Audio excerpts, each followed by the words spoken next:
He was very full of life. It's so funny because he had so many hobbies, but we used to always joke and say that his first love, I was his second love, because his first love was his bike. So I knew I had to come second to something, but it was okay because I knew that I still had the authority on how often he saw her. He was a professional level rider. He stunt rode, he did a lot of different things, and it was a lot of fun. We ended up getting married, and we had a little girl named Madison who's 6 now. And then we decided to have another little girl, and her name is Paige, and she's 2 now. And it was just such a blessing. It was only 18 days after our first daughter Madison's birthday. We actually weren't going to have a birthday party for our daughter because I was on bed rest and I had just gotten out of the hospital. And then, we just decided at the last minute, let's just throw her something small, just get all the family together. And I am so grateful every day that we did that, because for a lot of our family, it was the last time they got to see him. I remember that I was starting to get swollen because I was pregnant, and I couldn't fit my wedding ring anymore. So I took it off, and I spent the whole day at Claire's trying to find just a little dummy ring so that, I could still, because I look 12, let's be real, So people would look at me like, oh, you're pregnant. And I'm like, no, I'm married. So, so I spent the whole day looking for a ring. And I was trying to wait up for him so that I could show him the ring that I chose. And he would usually be home at midnight on the dot every single night. And I woke up at 12:05.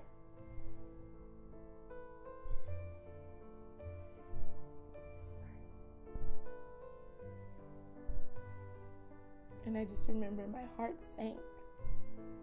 I just knew that something was wrong. And so I tried to call him. And even though he was on his bike, he would always pull over, or he had like a Bluetooth, so he would just hit it in his helmet and say, I'm on the road, I'm on my way home, are you okay? And he didn't answer. So I remember I called my sister, bawling, crying. And I was just like, something's wrong. And she's like, oh, you're overreacting. So we called CHP on 3-way. And they told us that they couldn't confirm, the name, but that there was a male that had been in an accident and was airlifted to UCLA Medical Center. My mom, she went down there she was the first person there, and because she lived there, and she said that she got there and she held his hand and whispered into his ear that they were there, and then he flatlined. So they said they think he was just kind of holding on until somebody found him. And when I got there, I remember the door was open, the social worker was standing there, and I could see my mom and my sister and my aunts there. And I sat down, my aunt just bear hugged me. And so I was looking like, what is she gonna say? And I just kept praying, like, please let him be paralyzed, because I knew. And she told me that he had passed away. And I just remember screaming.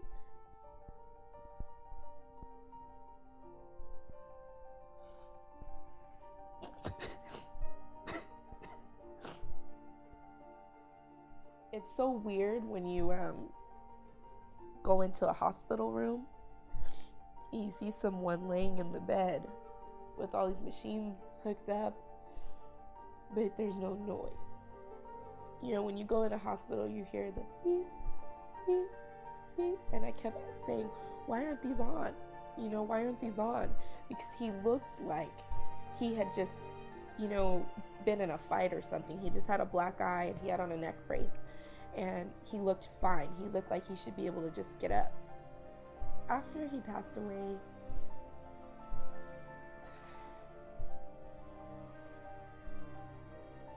we had to move out of our house because I wasn't sure if we had money. And we moved in with my mom. And I remember Madison saying to one of her little cousins, when your daddy dies, you have to move out and you live at your grandma's house and sleep on the floor. I was never the one who took care of finances. I had to figure everything out because we had all these bills coming, and life doesn't stop when someone passes away, which you feel like it should. How come people are walking around and everything's okay? How can they be smiling? They don't know that my world just ended. But life keeps going, and bill collectors keep calling. And I have a 4-year-old looking at me hungry and looking at me wondering where's her toys and where's her room. I had a baby growing inside of me that I had to try to keep it together for. And honestly, I really believe that if it weren't for me being pregnant during that time, that I would have lost my mind. But I realized that I had to hold everything together because I could not fathom to lose him and lose her in the same moment. And getting the funeral together, you have to start planning everything right away. You have to pay for so many things, and it's so crazy how expensive death is. Getting his funeral together, I made sure that he was wearing his tracksuit. I made sure that we had bikers everywhere, and I just wanted it to be very true to him. And I think that we accomplished that, so it made me feel very proud. We're a young married couple. We had the lowest of insurance for medical, for everything, and so we never thought that we could afford life insurance. And when we got our raises, someone mentioned to us, maybe you should put away some of your raise into life insurance, and then that way it won't affect you. You won't miss that money coming in. And then 4 months later, after we decided to get life insurance, is when he passed away. And I never expected that we would ever. You just don't think that something like that would happen to you, especially at our age. You don't prepare for that. But I'm so grateful every single day to the person that told us that we should do that, because it literally changed my life. It's hard when you lose someone because automatically you start to grieve. You want to grieve. But automatically bills start coming. People start asking you. People are calling you from the coroner, from the funeral home. People are asking you. It's a business. And that's probably the hardest part when you lose someone, is that when you go there, you're targeted. They know that you have to buy a casket, you have to bury them, you have to do all of these different things. And for them, it's a business, and they're trying to upsell you on this and that, and you have no money. So I realized during that time that life insurance, it definitely gives you the luxury to grieve. And it's so crazy to think of being able to grieve as a luxury, but when you have people calling you, and I had just a little over $3,000 in my bank when he passed away, and I had a 4-year-old daughter, and I was pregnant. How was I gonna raise them? I had nothing. I couldn't even barely afford for his casket. And it just really brought a weight off of my shoulders when I realized that we had life insurance. And because that check came, I was able to pay for his service, pay for his funeral. I was able to pay off all of our debt, pay off our cars, and I was even able to buy a house. And that day was the best day of my life when I was able to open the door to my daughter's room and she saw all of her toys again. It seems like something so small, but to a 4-year-old who just lost everything,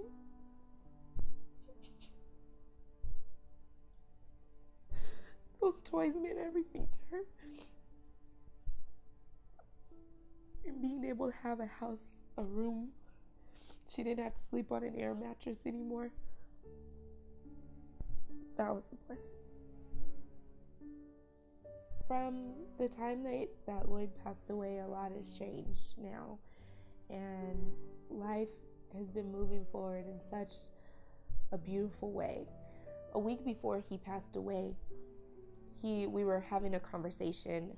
He said, if anything ever happened to me, I would want you to move on and be able to get remarried.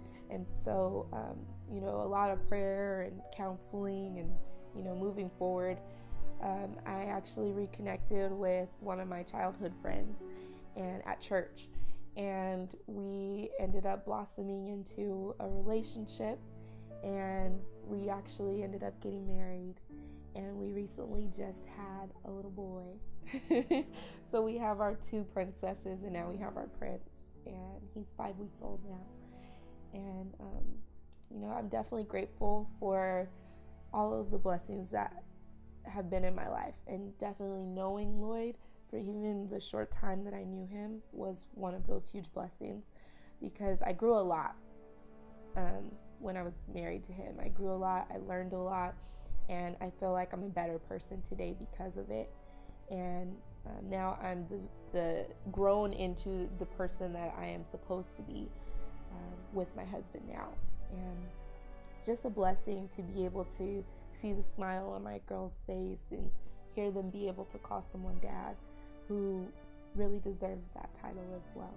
So I'm just very thankful, grateful, and if there was something that I would want for people to take from Lloyd's life, is that it doesn't matter how old you are, it doesn't matter where you are in your life. If you feel like you can't afford it, or you feel like things are more important, life insurance is so important, especially if you have kids, you have a family. But even if you don't have that, someone is here after you're gone, and someone is going to be so grateful when they're able to have someone call them and say, I have a check for you, and it's okay, you can grieve.